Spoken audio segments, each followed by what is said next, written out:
күн достар, менің каналыма қош келдіңіздер. Бүгін сіздермен тандыр нанға ұқсас қазан нан дайындайтын боламыз. Өте дәмді болып шығады. Кәдімгі духовка пеште пісетін нанға қарағанда әлде қайда дәмдірек. Сіздерге міндетті түрде дайындап көрулеріңізге кеңес беремін. 15-20 минут қана уақыттарыңызды алады. Және де қазақша контентті қолдап, каналыма тіркеліп, лайк басып, пікір қалдырып кетулеріңізді сұраймын. Ендеше ең әуелі жылы суға ашытқымызды саламыз. Бір ас қасық ашытқыны салып, жақсылап араластырып жібереміз. Су міндетті түрде жылы су болуы керек. Әрі қарай қант саламыз. Қант менде шамамен 1 шай қасық. Тағы да жақсылап араластырамыз қант пен ашытқыны. Енді біздің ыдысымыздың бетін жауып, көтерілгенше ашытқымыз шамамен 5 минутқа қойып қоямыз. Мінекей менің 5 минутта ашытқым осылай көтеріліпті. Енді алдын ала електен өткен ұнның ортасын осылай ашып дайындап аламын. Осы жерге жаңағы ашытқыны құямын. Ашытқының дәл ортасына шамамен 1 шай қасық тұз саламын, араластырып жіберемін. Және алдын ала дайындап қойған сұйық майды құямын. Және тағы да барлығын жақсылап араластырамын. Ашытқы мен ұнды біріктіріп, қазір қамыр илейтін боламын. Керекті заттардың барлығының мөлшерін видеоның описаниесіне жазып қалдырып кеттім. Сол описаниедегі мөлшері бойынша ұнның барлығын қосып, ашытқы мен біріктіріп илейміз. Біздің қамырымыз қатты әрі тығыз болады. Мінекей дәл осындай қамыр пайда болады бізде, қатты қамыр. Енді азғантай үстінен сұйық май құйып жібереміз. Қамырдың барлық жеріне сұйық майды жағып, тағы да үстінен 1-2 қайтара басамыз да қамырымыздың бетін қапшықпен жауып, 1-1,5 сағатқа жылы жерге сыртын орап, көтерілгенше қойып қоятын боламыз. Мінекей қапшықпен осылай мен сыртын орадым. Міне бізде 1 сағат өтті. Менде 1 сағаттың ішінде қамырым осылай көтеріліпті. Енді қамырымды аздап басып жіберемін. Қамыр бізде қолға жабыспайды. Ұн сеуіп қажет емес. Енді дәл ортасынан теңдей етіп 2 бөлікке бөлемін. Қаласаңыздар, таразымен өлшеп алсаңыздар болады теңдей етіп. Енді қолмен тағы да 1-2 қайтара басып, қамырларды домалатып аламын. Міне бірінші қамырды осылай домалатып алдым. Енді екінші қамырды да дәл солай қолмен 1-2 қайтара басып домалатып, бетін қапшықпен жауып, тағы да 5-6 минутқа қойып қоятын боламын.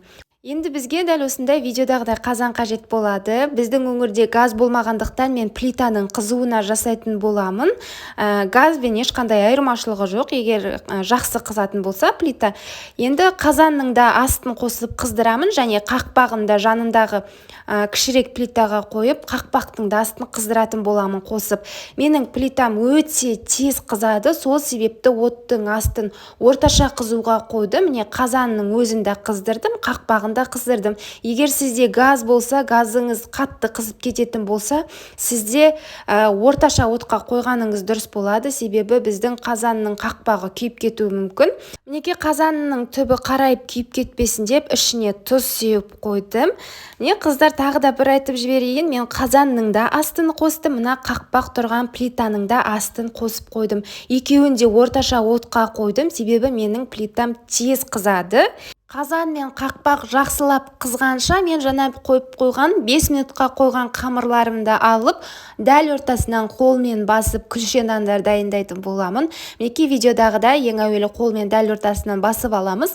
Әрі қарай шанышқының көмегімен бірнеше жерден тесіп шығатын боламын. Егер сізде нан ұрғыш болса, нан ұрғыштың көмегімен де біздің күлше нандардың дәл ортасынан тесіп шықсаңыз өте әдемі болып шығады. Бірнеше жерден міне шанышқымен тестім.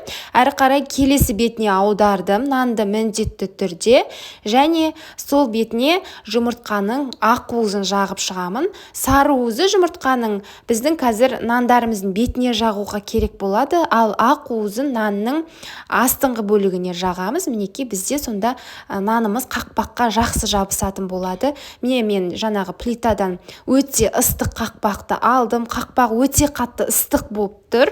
Енді осы қақпақтың үстіне жаңағы жұмыртқаның ақ уызы жағылған жағын қоямын нанның.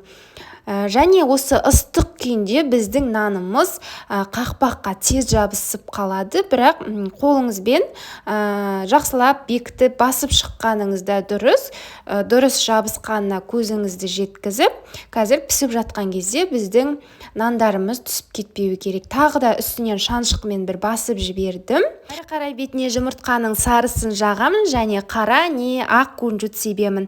Біздің нандарымыз қақпаққа тез жабысады, бірақ сонда да толықтай жабысқанын қадағалаңыз. Біздің қақпағымыз өте қатты қызып тұруы керек. Мінекей менің наным қақпаққа жақсы жабысты. Енді жаңағы қызып тұрған қазанның бетін осы қақпақпен жабамын. Біздің нанымыз түсіп кетпейді. Міне тағы бір көрсетіп жіберейін. Дәл осылай қызып тұрған қақпаққа нанды жабыстырып, қызып тұрған қазанның бетін жабамын. Менде оттың асты орташа қызуда тұр. Егер сізде газ болып, газыңыз тез қызып кететін болса, сіз газыңыздың астын баяу отқа қойсаңыз болады. Шамамен 20-15 минутта біздің нандарымыз пісіп шығады, қызарып. Екінші қамырды да дәл жаңағындай етіп ортасын басып, ортасын шаншқымен бірнеше жерден тесіп, астына жұмыртқаның сары уызын жағып дайындап қойдым. Міне 20 минут уақыт ішінде шамамен менің наным осылай қызарып пісіпті. Қазір пышақтың көмегімен нанды алатын боламын, қақпақтан ажырататын боламын. Біздің нанымыз өте тез алынып қалады. Қақпақтан ең әуелі пышақпен жан-жағын ашып алсаңыз, өте тез түсіп қалады. Қаласаңыз қақпақты бір қайтара жуып жіберсеңіз болады. Менің қақпағым ешқандай күйіп кеткен жоқ, нан да жабысып қалған жоқ. Сол себепті мен қайтадан екінші дана күлшені дәл жаңағындай етіп осы қақпаққа жабыстырып дайындады. Бірақ қақпақты екінші күлше нанды жабыстыратын кезде міндетті түрде тағы да бір қыздырып алғаныңыз дұрыс болады. Қақпақ өте қатты қызып тұру керек. Міне екінші күлше нанды да дайындап пісірдім. Міне видеода көрсетілгендей ең бірінші жан-жағын ашып алсаңыз, біздің күлше нандарымыз тез түсіп қалатын болады. Осымен біздің өте дәмді жып-жұмсақ қазан нандарымыз дайын.